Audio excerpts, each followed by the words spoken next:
This is one of the reasons why they also say, for security reasons, that the president and the vice president cannot travel in the same aircraft. So my caution should be citing precedents, saying Buhari did it. We also did it in April.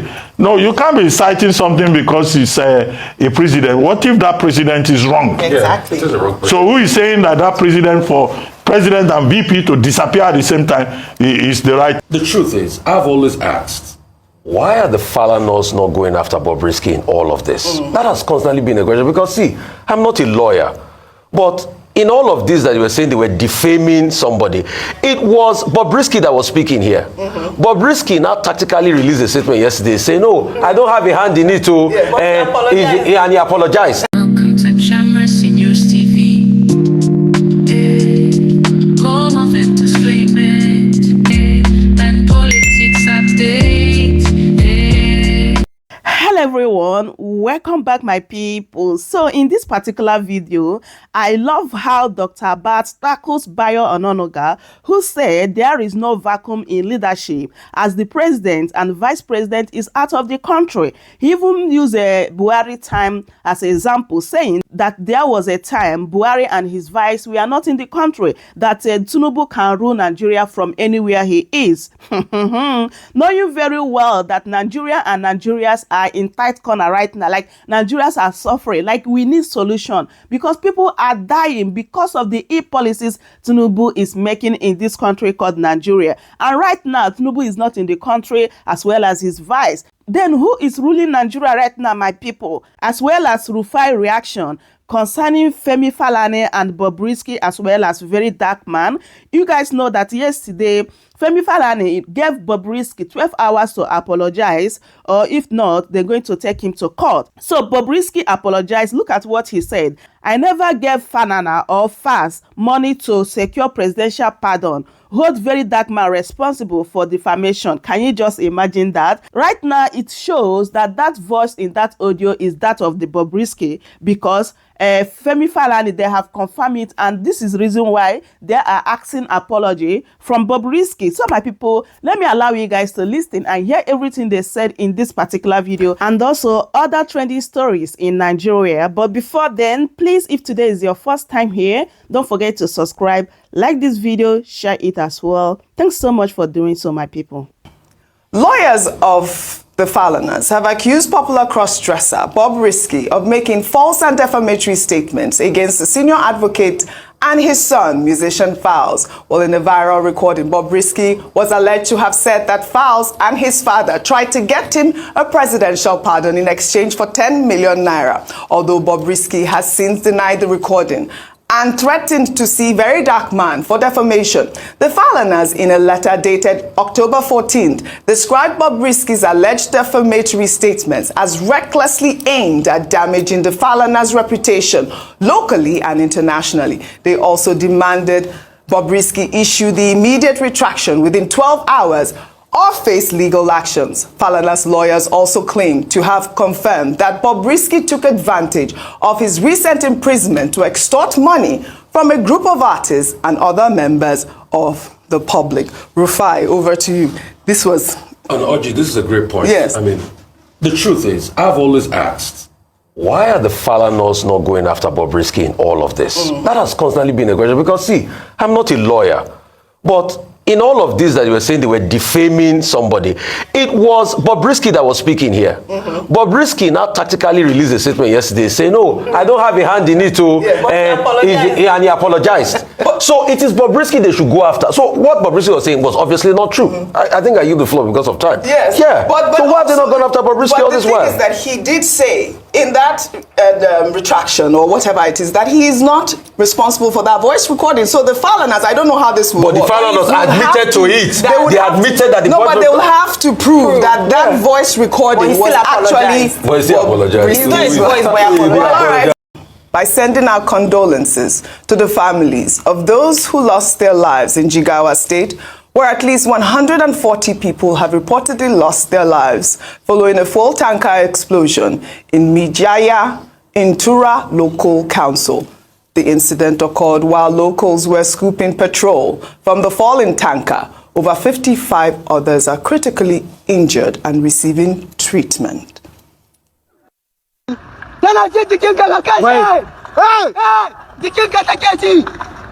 wallahi sai bombin da wancan tankar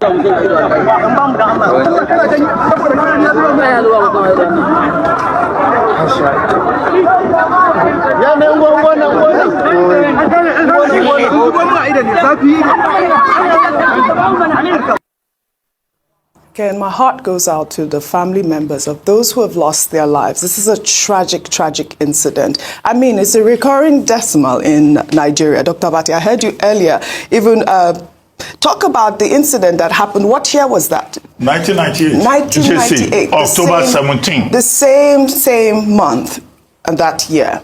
But, you know, a lot of people have reacted. I'll take Atiku Abubakar's tweet. I'll read it in part. He wrote, "It's about time we explored other means like rail for transporting petroleum products around the country. It is also pertinent to train drivers involved in the transportation of flammable products and review the protocol for the transportation of petroleum products and other inflammable products. I wish to share my grief with all the people and government of Jigawa State and ask for an expeditious rescue and control operation.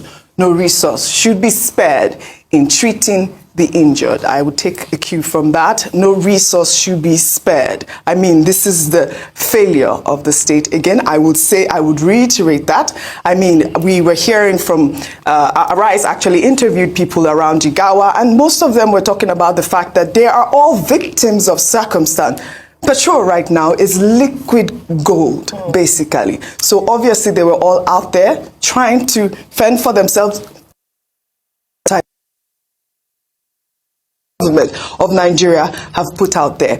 It's unfortunate, really unfortunate incident. May their souls rest in peace. Ayo, I know that you all have discussed this, so just a quick word. Very quickly, it's very sad. This is a picture of the desperation of people, despite the risks involved in going to scoop petrol from a tanker that's an accidental tanker, that they would be willing to take that risk just for the opportunity to make some money. You know, you can describe it in many ways, but it's very sad. And this is another further call to please encourage people. No amount of risk is worth, or money is worth your life. If you see a petrol tanker, especially, it's flammable, it's highly dangerous. Look at, they were trying to hurry because they also knew the dangers involved, but they weren't fast enough, and 140 people dead. But in addition to that, beyond, when you talk about the failure of state, we look at the state of the truck. I don't know what the state was. We've talked about whether or not these trucks would pass roadworthiness. We've seen a lot of these trucks on the road that topple over. Their drivers are also very careless in driving. The roads are also bad. So a number of things. I'm hoping that this investigation the presidency has instituted through the NMDPRA would include all these things. And let's see a reduction in this incident. It's very sad. Our condolences to the governor of Jigawa State. Absolutely, Rufai. Okay, so for me, I'm talking about the solutions now. I don't know what happened to Nigeria, but at some point in this country, we used to have rail lines close to depots,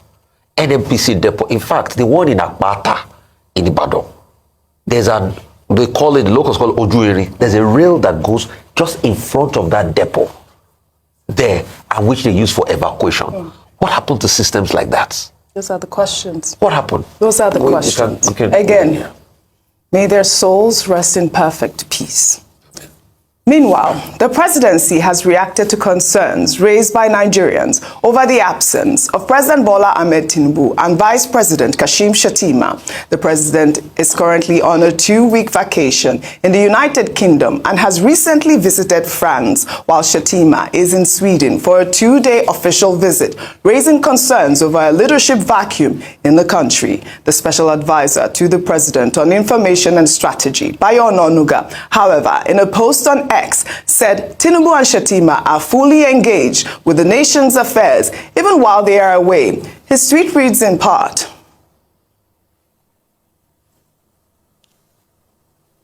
"1. It is important to note that the President and Vice President are fully engaged with the nation's affairs, even while they are away. There is no leadership vacuum in the country. We had a similar situation in 2022 when former President Buhari and former Vice President Osibajo were found to be simultaneously out of the country. President Buhari attended Onga 77, while Osinbajo participated in the burial of Queen Elizabeth II. We have also experienced it during this administration between late April and early May this year, while President Tinubu was in London after visiting the Netherlands and Saudi Arabia, where he attended the World Economic Forum. Vice President Kashim Shettima left Nigeria, first of all to Nairobi, to attend the International Development Association Heads of State Summit. After returning, he left for Dallas, Texas, to attend the U.S.-Africa Business Summit organized by the Corporate Council on Africa. President Tinubu returned home on 8 May. During this time, the government's machinery did not halt. Finally, the Constitution, a testament to our adaptability in the virtual age, does not explicitly require the physical presence of either the president or the vice president in the country at all times to fulfill his duties. Obviously, the outrage in Nigeria is because of what we are experiencing at the very moment, and both our leaders are out of the country, despite what the Constitution says. Dr. Abati. Okay, let's just take the issues. I think they are fairly straightforward. Number one, Nigerians have the right to ask for their president. I've cited an American president before on this program in a book titled "The President is Missing," when the president disappeared just for 3 days to go and have a dental surgery. And there was outrage. And the book, you know, talks about how that matter was resolved, and the journalist who raised the alarm was right. Number two is that Nigerians are now saying, where is our president? This is a question they ask all the time. But the substantive issue that is before us now is that the president is away on a working vacation, which I say is an oxymoron. The vice president is off to Sweden, where, you know, we're told he's going to have an official visit government officials, have bilateral engagements. So both of them, they have left the country. So you remember that apocryphal story about Nnamdi, whose father on a sick bed asked the question, Nnamdi, all of Nade here, who they shop? So I think we should ask them in Aso Villa that who they shop. Mr. Onanuga says there is no vacuum. However, Section 5 of the 1999 Constitution gives the president powers to delegate authority to either the vice president or any of the ministers that he may so choose. But further in that Constitution, Section 145, Section 146 says if the president is going to be away for any reason, for a certain period of time, either due to incapacitation or private reasons or whatever, he must hand over to the vice president and transmit a letter to the National Assembly. No letter was transmitted to the National Assembly. The vice president has just been there, you know, functioning. Now the vice president himself, they say on the authority of President Tinubu, has gone abroad. So that's why I say, who they shop? Because there are certain powers under that same Section 5 that cannot be delegated by the president. It has to be either by the president or the man who was elected on the same joint ticket with him. This is one of the reasons why they also say, for security reasons, that the president and the vice president cannot travel in the same aircraft. Now, Mr. Onanuga says we are in a virtual age, a digital age, where the president and the vice president can perform functions from anywhere in the world. I hope one of these days they will not say the president is in Australia and is running Nigeria from Australia. If the issue is about digital approach to leadership, you can use digital technology in Nigeria too. So my caution should be citing precedents, saying Buhari did it. We also did it in April. No, you can't be citing something because it's a president. What if that president is wrong? Exactly. So who is saying that president for president and VP to disappear at the same time is the right thing? Finally, they should not turn Nigeria into Cameroon. Because the people of Cameroon, the last time they cited their president was 1 month ago. They are still looking for him. I don't want Nigeria to get to a situation whereby, Nigerians will be saying, where is our president? Where is our vice president? I think it's the I think somebody was talking about common sense. This is the common sense threshold of this subject. Fantastic. We'll take another story. Well, the Minister of the Federal Capital Territory, Nyesom Wike, has backed the move by the federal government to impose a 25% effective tax rate on Nigerians earning 1.5 million naira and above monthly in the country. Wike, while speaking at the Abuja Business and Investment Summit organized by the Abuja Investment Company Limited on Wednesday, advised Nigerians to pay their taxes to boost infrastructure development in the country, adding that there is a need for collaborative efforts between the government and investors in the country. Let's take a listen. When people say government is not to make money, who told you that? If government is not to make money, how do we have money to provide services? Government needs money. That's why government said pay a tax. It's very, very important. And so, while we provide an enabling environment, we also believe that we have to encourage you to make sure that you get what you're supposed to get and the government get what they're supposed to get. And that way, everybody will go home smiling.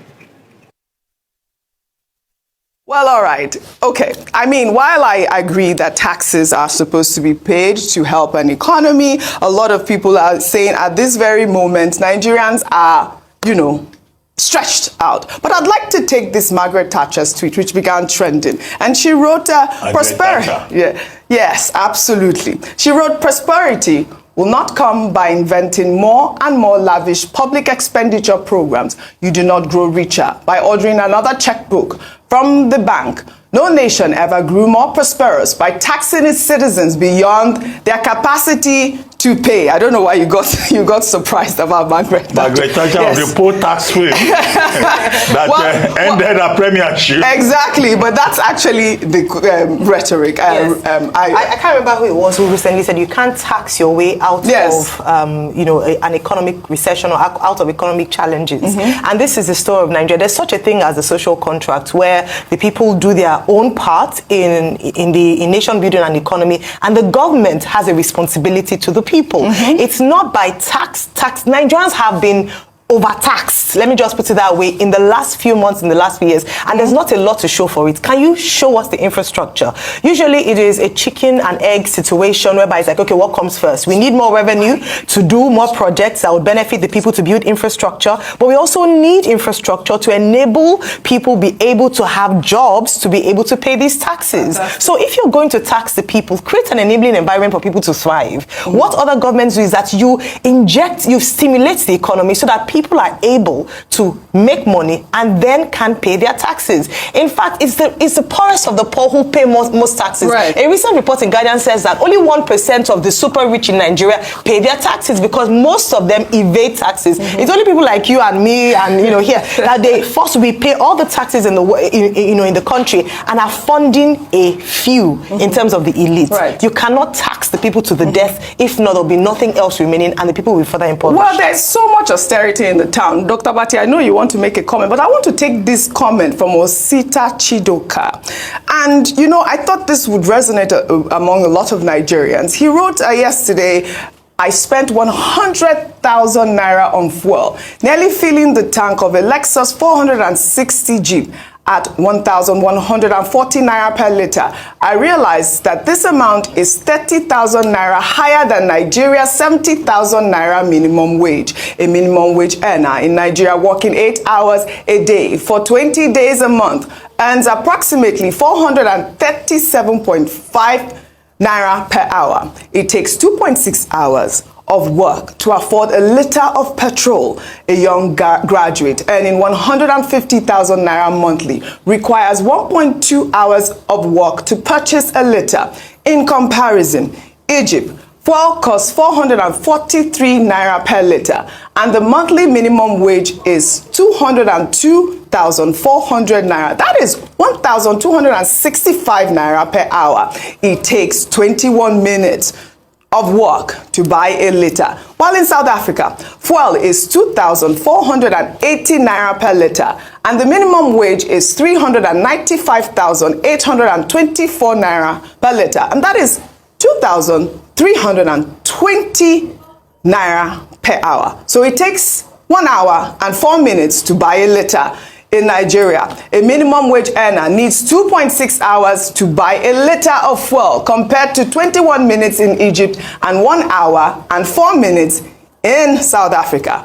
My take: fuel prices in Nigeria may not be high by global standards, but it appears incomes are too low to sustain meaningful consumption. It's time to rethink our economic growth and production strategies. Used 1,600 naira as exchange rate. That's how he got those calculations. But I think that he's spot on, Dr. Abati. Rufai is staging a protest. He doesn't want to comment on what's trending because he believes that we're not giving him enough time. So, Dr. Abati, go ahead. Okay, very quickly, I'll just talk about taxation. Nobody likes the taxman anywhere in the world. So when I think it's Minister Wike saying people should pay tax. The big challenge in Nigeria is not about the taxation. It's about tax administration. The Nigerian people are saying, even if we pay this tax, what do they do with it? I saw a comment, somebody should say, well, you are saying we Nigerians must pay tax, businesses must pay tax, then government people too must stop looting. That's the other side of it. So the challenge is about tax administration. As you speak, ahead of the October 30 budget in the United Kingdom, Rachel Reeves, the Chancellor, is saying she needs to plug a black hole of 40 billion pounds, and she wants to raise capital gains tax, reduce public spending, raise national insurance. Okay, everybody is saying no. This will be additional hardship for the people. So even in England, they don't want to pay tax. But at least in that country, the people can still see what they do with the taxation. The problem here in Nigeria is, what do they do with the money? We will pay the money, you will not see result. You will only see people, riding yachts, living in mansions, riding SUVs. Why the people of Nigeria are suffering? The suffering that has also been perfectly described by Osita Chidoka in that quote from him, which has to do with the cost of living crisis that's what that Nigerians face. And what I took away was the fact that he said that our income is too low. We cannot sustain this at this point. So, but the good thing is that, some state governors have started implementing that 70,000 naira minimum wage. Finally, I believe Delta State implemented. I think also, what other state increased them? It was 77,000. That was your state. Is it Ogun State? That's Ondo State. Ondo State, okay. State. But now, 77. Edo 70. But now the Lagos State Governor, Babajide Sanwo-Olu, yesterday announced that his administration will implement a new minimum wage of 85,000 naira for workers in the state. Well, Sanwo-Olu made the announcement during a live television interview yesterday. I mean, this is amazing for Lagosians. I mean, I believe that you guys, Lagos girl, Center of excellence. You guys make you guys have the highest IGR about, right? Yes, so I think that it's good. And but by far, but let me just put it on record. By a significant margin. The second, which is River State. Fantastic. Fantastic. As always. Don't disgrace us here. No, Governor Sanwo-Olu said this is not about competition. Oh, really? No, he made that point, that this is not about competition. But he thinks that, the Lagos State government and every government has a duty to address the welfare of the people. So don't compete. Don't compete. We made Rufai chuckle just now. Rufai, what is your IGR? Are you going to speak or not? No, I'm going to speak, but we have to be very careful in most of our analysis. And as regards the state thing, Lagos definitely will have a higher IGR. Because, number one, you have large water body. Two, historical differences. This was the hub of Nigeria. All the colonial masters came in through this place. You can also make the case for Calabar and everything. I was going to say the other states. No, hang on a minute. You can also make the case for Calabar, but this was the heart. This was the only crown colony. Calabar was not a crown colony. It was Lagos colony and all that. Calabar has seaports. But this was the only crown. Potential for more. This was the only crown colony. If you know the meaning of what it means to be the only crown colony, then you know there was massive investment. It was Northern and Southern Protectorate and the Lagos colony. Well, let's not remove that. But most importantly, it is not to now mitigate what Governor Sanwo-Olu has done. Kudos to him on what he has done. But like you also made the point rightly, a 85,000 in Lagos Yes. is 70,000 somewhere else. Yes. Because of the cost of living. Else. Everywhere else. And it's just like the point also that Chijoka was making, Oji, as regards this. The problem what Chijoka has not pointed his house on is the deregulation. I mean, not even the deregulation, it's the devaluation of the currency. That's why it doesn't make sense again. All of it. Yeah. It all makes sense. Well, we'll take another story now.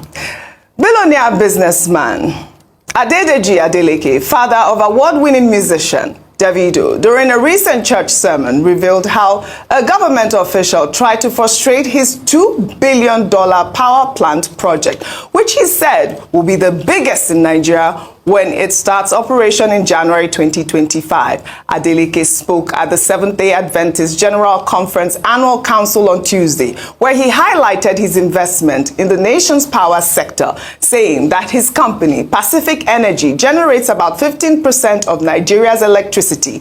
Adeleke said he was denied approval for his $2 billion power plant project, but miraculously got an approval after he tabled the matter to God. Let's take a listen.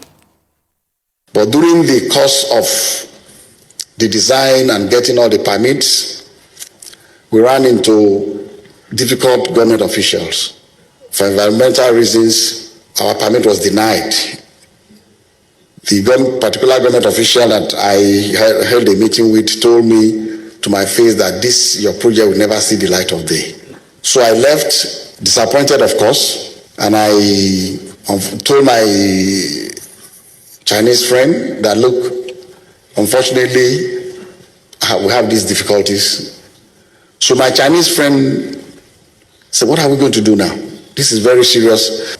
So what is the solution about this? It seems you are not worried. I said, I'm not worried because I've prayed about it. And God is going to make it right. My friend became very upset with me. He said, God cannot do this. This is not about God now. This is not about your church. Please, Mr. Chairman, put this aside. We are talking serious issues now. I continue to pray about it. The following week, on a Wednesday, I got a call from the Ministry of Power that I should come to the minister's office. So I went. And I was handed over my permit. So I asked one of the officials, what exactly happened? Why am I collecting this from this office and not the other office? And the person told me that the particular government official that wanted to block us took ill. And that he was flown to Germany for treatment.